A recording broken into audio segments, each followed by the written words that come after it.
All right, guys, today I'm going to play a video that I posted a couple years ago. I think it's really valuable advice for getting in the best shape of your life for season. Now that it's preseason and we're going into basketball season, right now is the time to really focus on our cardio, really focus on our endurance. I think a lot of people probably missed this video, or any new subscribers have missed this, so I'm going to go through and I might skip around a little bit, but make sure you watch to the end, and then at the end I'll go down and answer some of the questions in the comments. So there's 4 different methods that I prefer to use. So method number 1 is what I call basketball plus RPE conditioning, so rating of perceived exertion. So if we could get all of our conditioning through basketball, that's great, right? That's what we want, because nothing is going to get us in shape like actually playing basketball. It's not. So you've all felt it. Coaches, right, go run the mile does not prepare you. Everything into drills. You want to program everything into game situations and playing pickup, right? Because yes, we could go out and run, but guess what? We don't get the mental stimulation. So much of the energy that we burn, right, the calories that we burn, a lot of that is through the brain. So you might be burning 20% more energy when you're actually making decisions and when your brain is turned on, compared to when you're just out, brain silent, and you're just running. Because the brain is metabolically active, right? For us to make decisions and for our brain to be stimulated, that takes energy. So that's why I always say, if we can get our condition. So the good example here is, if you are just having a conversation with somebody, you're fine, right? You're not breathing hard, you're good, you're not sweating. Walk up on a stage talking to 1,000 people and all of a sudden you're sweating, right? You're actually burning through energy. You might be huffing and puffing a little bit. You're burning through more energy, all because of the stress, all because of the brain activity. And the same thing is true in sports, but especially when you got to make decisions. And in basketball especially, you're making thousands of little micro decisions, and that burns through way more energy than you ever could if your body was just active, like in running. And so I don't care how hard you go out and you run in a straight line, it's just never going to really condition you, for multiple reasons. But one reason that we're talking about here is because of lack of mental activity. Also, guys, I was a big body here. This was right after my honeymoon, and I was probably 205. I was probably around 205 right here. 5'10", 205, big body. That's why Fat Don't Fly was born. It'd be after this, I was like, I'm tired of being fat. I want to jump high again. Created Fat Don't Fly. The rest is history. Through basketball, let's do it. So as a coach, you want to build it into your drills. You want to build it into whenever possible. Gameplay, instead of just having your players go out and run on the track. So let's say you're a player. What I want you to do in preseason conditioning is I want you to get 3 very hard days. These are your high days, your high intensity days. This is our anaerobic endurance. And then I want you to have 3 low intensity days. These are our aerobic days. So we're still getting some conditioning, but it's aerobic. Aerobic is more restorative in nature, so we consider that our recovery day. So basically... Quick point though, aerobic is restorative. It's really, really important for recovery. If you go too crazy on that advice, aerobic basically means like I could be having a conversation, I'm slow. Really long durations actually drains the nervous system. We used to think of nervous system being like, okay, I'm doing a heavy lift. That drains the nervous system. Actually, really long endurance training also drains the nervous system. High repetition weightlifting can also drain the nervous system. Any form of muscular damage when you're sore, it drains the nervous system. So we used to think that the really high intensity stuff, heavy lifting and sprinting and jumping, drains the nervous system, and then low level work does not. It just makes the muscles tired. Not true. If the muscles are tired, the nervous system is tired. So keep that in mind. If you go become like an endurance runner and you're doing, an hour, 2 hours, 3 hours of aerobic work, you are draining the nervous system. So that is not a light day, even though you're in that aerobic zone. So I would keep it to like, maybe 20 minutes. I'll give more advice in a second on the aerobic days. What I want you to do is alternate days. So Monday, Wednesday, Friday would be your anaerobic days. This is high intensity. This is where we're getting close to what we would see in an actual game. Sometimes we get to that level of a game, and occasionally we go beyond the level of a game. That's your Monday, Wednesday, Friday. Your Tuesday, Thursday, Saturdays are your lower intensity conditioning days. That would be your longer duration stuff. So, okay, let's say that your coach is on page with you, or your coach is listening to this video. What I want him or her to do is set up your Monday, Wednesday, Friday, and set up an RPE scale. So that's a scale of 1 to 10. 10 is how tired a player gets in a game. This is the most tired. You could even consider, the player plays 4 quarters, or even the player goes into overtime. This is as tired as you would be in a game. That is your 10.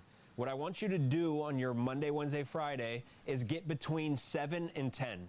All right? You cannot always push to 10, but I want you, let's say Monday you push them to a 9, Wednesday you push them to a 7, Friday you push them to a 9 or a 10. All right? So these are your days where within your drills, so really about 1 day a week where you're matching like a real game intensity, and it depends how far out from season you are. The closer you get to season, the more you might want to have 2 of these days, 3 of these days, but earlier on, 8 weeks out, you might want to have just 1 of these days, and then your other days are a little bit lower intensity. That's a big mistake that people make, though, as they go into training camp, into Hell Week. They get all these overuse injuries because they're trying to go from really nothing. You were just training before. You weren't doing like real full games. You're doing nothing at that intensity. And then all of a sudden you're in Hell Week and you just spike the workload, and it just damages players. And you're going so hard. I saw in the comments some kids were like, yeah, my practices were 10 times harder than the games. Fine if that's every now and then, but if every practice is like that, you might look like the big hero coach because your team is so well conditioned, but you're beating the kids down. And long term, you're really setting them up for failure and for early injury if you're really just beating them down every day in practice. We're over the days of being like the tough guy coach. At this point, you got to be tough and smart. You have to be able to manage loads appropriately. You're building in a lot of running. At the end of practice, you might build in more running. You might build in more full court one-on-one. Whatever it is, you got to get them to between full court one-on-one. It might and be the 10 best out of conditioning 10. drill okay. ever. So as a player, we're going to try to get our conditioning through basketball. But look, your coach isn't always going to give you the right amount. Sometimes they're going to give you too much. Sometimes they're going to give you not enough conditioning within practice. Mm-hmm. So let's assume that you're in the 90% and your coach really just isn't on this progressive conditioning program. They're just throwing random stuff at you. Well, then you got to start to get honest with yourself and use a good RPE scale. So Monday, Wednesday, Fridays, these are your anaerobic days. These are our hard days. These are days where we want to try to get pretty close to the conditioning that we would be seeing in a game. Tuesday, Thursday, Saturday, these are more low intensity. These are our aerobic days, all right? Monday, Wednesday, Friday, at the end of your practice, you rank yourself on that RPE scale, 1 to 10. 10 is as tired as you felt in a game. This is the most tired that you will be in a game. 1 is you're not tired at all. All right, let's say you get done with that Monday and you're a 6 out of 10. All right, you got 4 left in the tank. You multiply 4 by 10 2. minus 6 you now equals have 4. 8 minutes of conditioning. 4 times so 2, after practice, 8 minutes. You now have 8 minutes of conditioning. You can get creative with how we... So you're always multiplying it by 2. So basically just take whatever, the 10 minus whatever you were, that's how many points you have left over. So in this scenario, 4 points left over. For the anaerobic days only, you multiply it by 2. That gives me 8 minutes of anaerobic work that I need to go get done. But remember, it's so beautiful because it's scalable based on how you feel. After you get done with practice, you're never going to be the perfect amount. Your coach is never going to get you the perfect amount. There's going to be days where you just walk through plays and you're like, look, I need to get some form of conditioning. Otherwise, I'm going to be undertrained. So on those days, we're doing a disservice to get out of the gym. We should get some conditioning on our own, but we got to know how much, right? On other days where I did get a really hard workout, but I feel like I can do a little bit more, we got to know how much we have left in the tank. And that's why this RPE scale is so valuable. Remember, it's anaerobic. So one example would be baseline to baseline, all right, down and back, all out sprint as fast as you can, baseline to baseline, jog, a fast jog, and then baseline to baseline, a fast walk, and then you're back in. So the walk would be your rest period. Sprint, jog, walk. Sprint, jog, walk. You do that for 8 minutes straight. And the reason that we have the walk is you do need to get that recovery. Because add in a basketball you can do this within a drill. You could finish in floaters. So I used to love to do through cones, sprint through cones, dribbling, different dribble combinations, finish in floaters. You know, add in a skill component during free throws or during a timeout. So that's why on these Monday, Wednesday, Friday, on these anaerobic days, we want to go hard, and then we want to have breaks, and we want to work on recovering faster within those breaks. Okay, so what if you got done and you're like, man, on a scale of 1 to 10, that was only a 2. Like, coach didn't push us at all today. Well, if this is your difficult day, you now have 8 points left in the tank. Multiply 8 by 2, you have 16 minutes of conditioning. All right, so 16 minutes of sprint down and back, jog down and back, walk down and back. All right, and you can change this up however you want. Like, you can add in slides, whatever you want to do. And it also depends on your game schedule, obviously. So maybe coach had a light day for you because he wanted you to fully recover for tomorrow's big game. So now maybe I don't want to kill myself with really difficult conditioning the day before a game. Depends who you are. Some people have built up that tolerance where they can get that conditioning every day and they feel better in tomorrow's game if you did get the conditioning. So it all depends on what your joints can handle. You know, if your joints can't handle that impact, go get on a bike and do this series. Go get in a pool, do something low impact. My personal advice is if we build it up the right way through the off season and the preseason, you can handle some form of conditioning every day. I don't think you should have many days off, maybe 1 full day off per week. And even then I'm doing stuff. I'm out on the trail hiking. I'm doing stuff that keeps my body active because that's the best form of recovery anyways. But start to use that scale. Get to the end of your practice and figure out, okay, if I got some points left in the tank, multiply by 2 and get that many minutes in conditioning. But again, 2, okay, we got 8 minutes of full court one-on-one.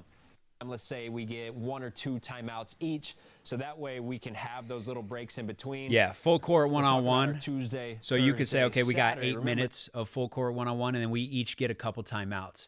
And so, and then you can also say, okay, we each have 2 timeouts for the 8 minutes. So when I get extremely tired, I could take my timeout.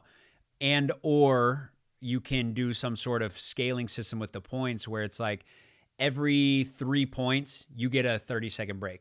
So it's like a 30-second timeout after you score 3. So then I'm incentivized to go get 3 points. Now I get a 30-second break, and then we go back in. And then once I get to 6 points, 30-second break, and then back in.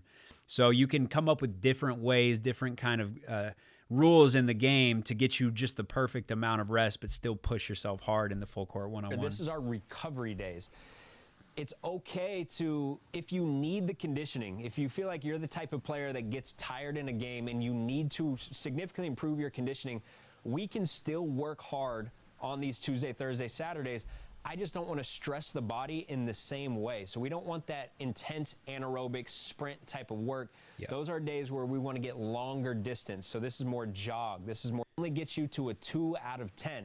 All right. That means you got 8 points left in the tank. For aerobic days, we multiply by 4. So now we have 8 Important by 4. Point. Aerobic days. 32 minutes. Tuesday, Thursday, but Saturday. That 32 minutes is slow. It multiply by 4, not by 2. Okay, so 32 minutes. You could split that up. You could go out and jog real slow and then go for a swim. Or you could spend 32 minutes on just your jog. But it has to be low intensity. I would rather have you not run because we're trying to save our joints on these days, since these are our recovery days. I'd rather you... Very important point. I don't know if I mentioned it in this video or not, but like, you know, if you're to do a heart rate monitor and measure your max heart rate, we want to be in that zone 2. Zone 2 is pretty low. Zone 2 is typically between like 60 and 75% of your heart rate, of your maximal heart rate. So find out what your maximal heart rate is, and then if you were to wear a monitor, which you don't have to, but if you were to wear a monitor, we typically want to stay around that zone 2. It's a little slower than you might think. Most people spend too much time in zone 3 and zone 4, which is like those in-between zones where it doesn't really transform you as a basketball player from an endurance standpoint, but it definitely does fatigue you. Zone 2 is very restorative, but we do get that good aerobic work.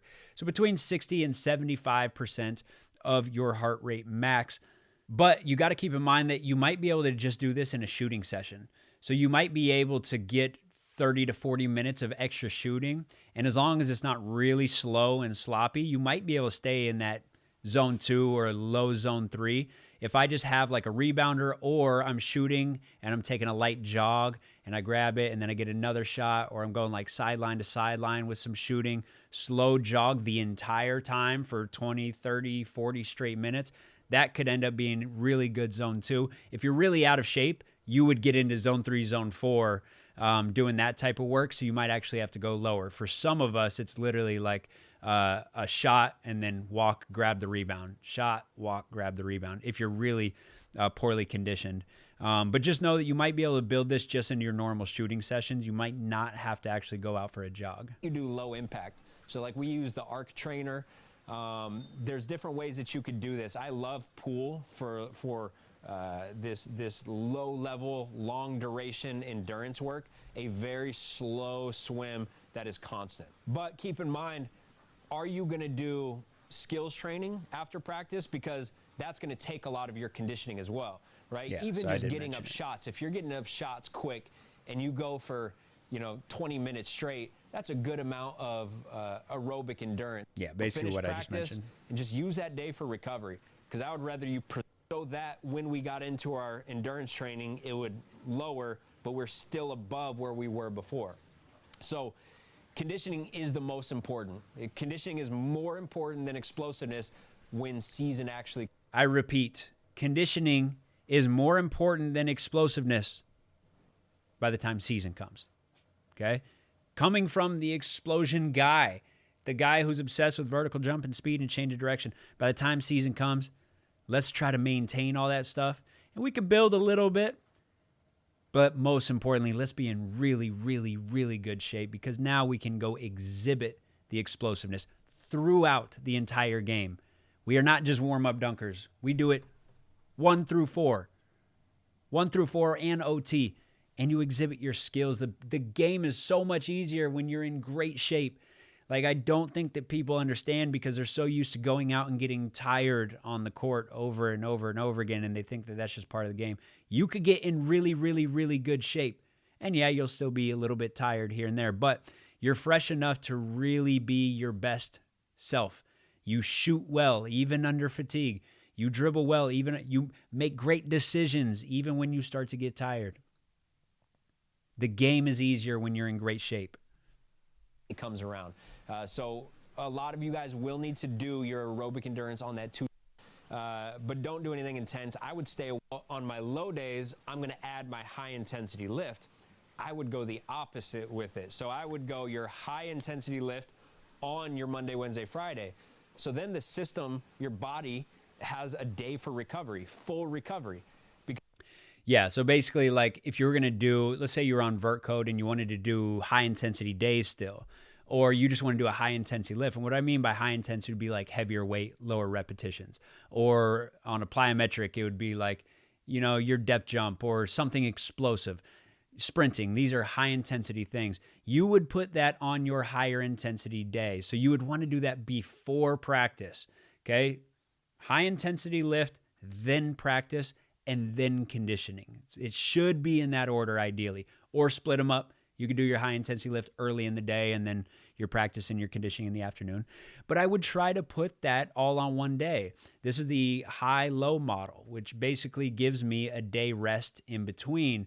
It's not full rest, obviously, but a lot of people go, well, hey, if I'm high intensity in practice and in my conditioning, then I should go really light in the weight room. And then tomorrow, since I'm low intensity on the court, then I'll be high intensity in the weight room. But stress is stress. And so the nervous system is going to go, hey, dude, every single day I'm doing super high intensity stuff. And you're not giving me any type of breaks. How am I supposed to get adaptations? So that's why I would pair, you kind of theme it out. Like, today is intense, tomorrow is not intense. And when you hear not intense, it does not mean that it's easy, right? But it's just lower intensity. It's a lower impact. So your joints get a bit of a rest on that day, and your nervous system gets a bit of a rest on that day. And you're going to bounce back. And, after your Tuesday low intensity day, your Wednesday is going to be that much more effective. Because if you go, let's see if we could answer a few questions. Because if you want to watch the rest of that, you can always go back to this video. We'll put it in the link. Or if not, then just type it in. We was gassed every day at practice. The games was damn near easy days. So, yeah, that is, like, great, cool, but you got to understand long-term, being gassed every single day isn't always the best, unless you very carefully progressed from very early on in the off season, and it was a gradual progression, and at no point in time did you spike the workload. But 90%, especially like high school and even colleges, high-level colleges, even 2021, to this day, they're still doing this like hell week. You still report, and they give you like these off-season workouts that are nowhere near the intensity of the sport. And then just stay kind of physically ready, stay strong, and then you come in, and then all of a sudden it's just a workload spike. 60 to 80% of Achilles tendinopathy cases can be traced back to a spike in workload. That is a high percentage. And so we know what causes tendon injuries, and there's biomechanics and there's other things. But the big thing is spike in workload, not how much work you do, not the total amount, the spike in workload. We got to get rid of that. This is a good one. So I imagine preseason training doesn't emphasize much weight training. This would be done more in the off season, then transitioning into preseason would be more based on in-game endurance, play specifics, etc. To a certain extent. I mean, yeah, you're going to do less lifting in season, but you should still be lifting. I think a big problem is people do build strength and they build power and explosiveness, and then they just stop lifting. And so you're always basically taking 2 steps forward in the off season and then 1 step back in season. And then half of the off season, next off season, we have to spend making up for that 1 step that we took back. So for long-term athleticism and for health, we need to make it nice and progressive, and so we can't afford to take 1 step back. The cool thing is you can maintain strength off not a lot, right? If you were to go high intensity, low volume, and I'm talking you could get in 3 or 4 sets of 2 repetitions on a compound exercise, you would be able to maintain that strength even with only a couple sessions per week, possibly even 1. You could do like 1 to 2 sessions. Let's say you did a Monday, Friday, or a Monday, Wednesday, and you did like a squat for 2 repetitions, max intent. So you're going not maximally loaded, but max intent, meaning you're trying to lift it with speed. But let's say a weight of like 85% of your 1 rep max, you're going to possibly gain strength. But for most of us, you're going to at least be able to fully maintain any strength gains that you had in the off season. So I would NBA players don't get that much in-season training. The media thinks they do. They really don't. They're too busy. So some guys will, but a lot of guys are literally squeezing in 1 day a week, 2 days a week. Their sessions end up on Instagram, and so the general public thinks that they're like lifting really, really hard in season. They're not. A lot of them now are moving towards a model of lifting right after a game while adrenaline is high. And to squeeze it all into a small stress window, you finish your game, you go in, you get your quick lift, and then the next day they actually will fully recover. That's the definition of high-low. While I'm high intensity in the game, I might as well squeeze in a high-intensity lift. So a lot of people are going that route. But yeah, squeeze it in. I don't think you should lift hard enough to really become sore.